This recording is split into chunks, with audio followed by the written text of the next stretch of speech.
ಮದ್ವೆಗಾದಿ ದೂರ ಸಮಾಧಾನ ಹೇಳವ್ರ ಯಾರ.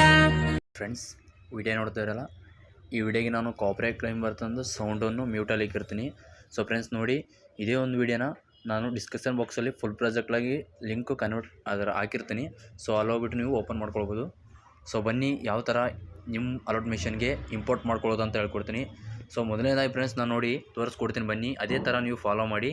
ವಿಡಿಯೋನ ಎಲ್ಲಿ ಸ್ಕಿಪ್ ಮಾಡಿದೆ ಎಂಡೂರಿಗೆ ನೋಡಿ ಫ್ರೆಂಡ್ಸ್. ಇಲ್ಲಿ ಕಾಣಿಸ್ತಲ್ಲ ಫುಲ್ ಪ್ರಾಜೆಕ್ಟ್ ಲಿಂಕ್ ಅಂತ, ಈ ಒಂದು ಲಿಂಕ್ ಮೇಲೆ ಓಕೆ ಮಾಡ್ಕೊಳ್ಳಿ.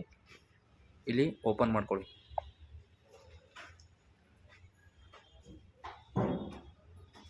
ಈ ಥರ ನಿಮ್ಮ ಅಲರ್ಟ್ ಮಿಷನ್ಗೆ ಇಂಪೋರ್ಟ್ ಆಗುತ್ತೆ. ಸೊ ಇಲ್ಲಿ ಕಾಣಿಸ್ತಲ್ಲ ಇಂಪೋರ್ಟ್ ಅಂತ, ಇದ್ರ ಮೇಲೆ ಓಕೆ ಮಾಡ್ಕೊಳ್ಳಿ. ಇದಾದ ನಂತರ ಇಲ್ಲಿ ಅಪ್ಡೇಟ್ ಕೇಳುತ್ತೆ. ಸೊ ಇದನ್ನು ಕ್ಯಾನ್ಸಲ್ ಮಾಡಿ ಇಲ್ಲಿ ನಾನು ನೆಟ್ವರ್ಕ್ನ ಆಫ್ ಮಾಡಬೇಕು ಅಂತೀನಿ, ಯಾಕಂದರೆ ಪದೇ ಅಪ್ಡೇಟ್ ಕೇಳುತ್ತೆ ಅದಕ್ಕೋಸ್ಕರ. ಸೊ ಕಂಟಿನ್ಯೂ ಮೇಲೆ ಕ್ಲಿಕ್ ಮಾಡಿಕೊಂಡು ಸೊ ಇಲ್ಲಿ ಮುಂದೆ ಸ್ವೈಪ್ ಮಾಡಿ, ಇನ್ನೂ ಮುಂದೆ ಸ್ವೈಪ್ ಮಾಡಿ.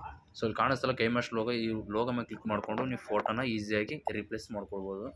ಸೊ ಅದು ಹೇಗಿದೆ ಅಂತಲೂ ಒಂದ್ಸಲ ತೋರಿಸ್ತೀನಿ ನೋಡಿ. ಇಲ್ಲಿ ಕಾಣಿಸ್ತಲ್ಲ ಬಾಳವಣ್ಣ ಫೋಟೋನ ಅಥವಾ ಯಾವುದೋ ಒಂದು ಫೋಟೋನ ನೀವು ರಿಪ್ಲೇಸ್ ಮಾಡ್ಕೊಳ್ಬೋದು. ನಾನು ಬಾಳವಣ್ಣ ಫೋಟೋನ ಜಸ್ಟ್ ರಿಪ್ಲೇಸ್ ಮಾಡ್ಕೊತಾ ಇದ್ದೀನಿ. ಯಾವ ಥರ ನೀವು ರಿಪ್ಲೇಸ್ ಮಾಡ್ಕೊಳ್ಳೋದು ಅಂತೇಳಿ. ಯಾಕಂದರೆ ಫ್ರೆಂಡ್ಸ್, ರಿಪ್ಲೇಸ್ ಮಾಡೋದು ಎಲ್ಲ ಒಂದು ವೀಡಿಯೋದಲ್ಲೂ ತಿಳಿಸ್ಕೊಡ್ತೀನಿ, ಯಾಕಂದರೆ ಹೊಸಬ್ರು ನೋಡ್ತಿರ್ತಾರೆ, ಅವ್ರಿಗೂ ಗೊತ್ತಾಗಲ್ಲ ಅಂಥೇಳಿ.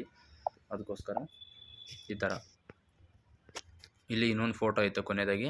ಸೊ ಇದೊಂದು ಫೋಟೋನ ರಿಪ್ಲೇಸ್ ಮಾಡ್ಕೊಂಡಾದ ನಂತರ ನೀವು ವೀಡಿಯೋನ ನೋಡಬೇಕು, ಎಲ್ಲ ಲಿರಿಕ್ಸು ಎಲ್ಲ ಕರೆಕ್ಟ್ ಇದೆ ಎಲ್ಲ ನೋಡಿಕೊಂಡು ಸಾಂಗ್ ಅದಕ್ಕೆ ನೀಟಾಗಿ ಕೇಳಿಸ್ಕೊಂಡು ಆಮೇಲೆ ವೀಡಿಯೋನ ಡೌನ್ಲೋಡ್ ಹಾಕ್ಕೊಳ್ಬೇಕು. ಡೌನ್ಲೋಡ್ ಹಾಕೋದೂ ಗೊತ್ತಿದೆ ನಿಮಗೆ.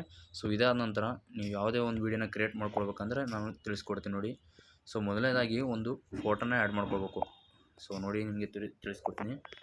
ಇಲ್ಲೊಂದು ಫೋಟೋನ ಆ್ಯಡ್ ಮಾಡ್ಕೋಬೇಕು.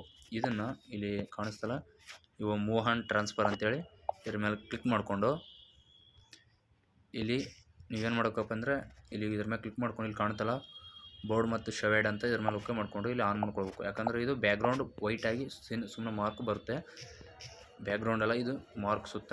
ಸೊ ಇದಾದ ನಂತರ ಇದ್ರ ಮೇಲೆ ಓಕೆ ಮಾಡ್ಕೊಂಡು ಫೋಟೋ ಮೇಲೆ ಇಲ್ಲೊಂದು ಬೀಟ್ ಹಾಕ್ಕೊಳ್ಬೇಕು. ಬೀಟ್ ಹಾಕ್ಕೊಂಡು ನಿಮಗೆ ಆ ಕಡೆ ಮೇಲೆ ಅಥವಾ ಕೆಳಗೆ ಫಸ್ಟ್ನೇದಾಗಿ ಬೀಟು ಕರೆಕ್ಟಾಗಿ ನೋಡ್ಕೋಬೇಕು, ಸೈಡ್ಗೆ ಅಂದ್ಕೊಂಡಿಲ್ಲ.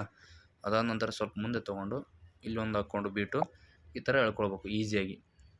ಹೇಳ್ಕೊಂಡ್ರೆ ಸೊ ನಿಮ್ಗೆ ಈಸಿ ಗೊತ್ತಾಗುತ್ತೆ ನೋಡಿ ಈ ಥರ. ಇಷ್ಟೇ. ಇದನ್ನು ಸ್ವಲ್ಪ ನೀವು ಇಲ್ಲಿ ಕ್ಲಿಕ್ ಮಾಡಿಕೊಂಡು ಸ್ವಲ್ಪ ಸ್ಪೀಡಾಗಿ ಬರೋಂಗೆ ಮಾಡ್ಕೊಳ್ಬೇಕು. ಇದಕ್ಕೆ ಆದಂಥ ಎಫೆಕ್ಟ್ನು ಇದ್ದಾವೆ, ಎಫೆಕ್ಟ್ನ ಹಾಕ್ಕೊಳ್ಬೇಕು. ಆ ಎಫೆಕ್ಟ್ ಬಂದುಬಿಟ್ಟು ಇಲ್ಲಿ ಹೊಡ್ತೀನಿ ನೋಡಿ, ಇಲ್ಲಿ ಇದ್ರ ಮೇಲೆ ಓಕೆ ಮಾಡಿಕೊಂಡ್ರೆ ಫೋಟೋನ ವೈಬ್ರೇಷನ್ ಅಂದರೆ ಈ ಥರ ಜಾಸ್ತಿ ಇದಾಗುತ್ತೆ. ಸೊ ಈ ಥರ. ಸೊ ಇಷ್ಟೆಲ್ಲ ಹೇಳಿದ್ದೀನಿ ಫ್ರೆಂಡ್ಸ್. ದಯವಿಟ್ಟು ವಿಡಿಯೋ ಇಷ್ಟ ಆದರೆ ಲೈಕ್ ಮಾಡಿ, ಸಪೋರ್ಟ್ ಮಾಡಿ. Thank you friends. ವಿಡಿಯೋನ ಡೌನ್ಲೋಡ್ ಮಾಡ್ಕೊಳ್ಳಿ. ಧನ್ಯವಾದ.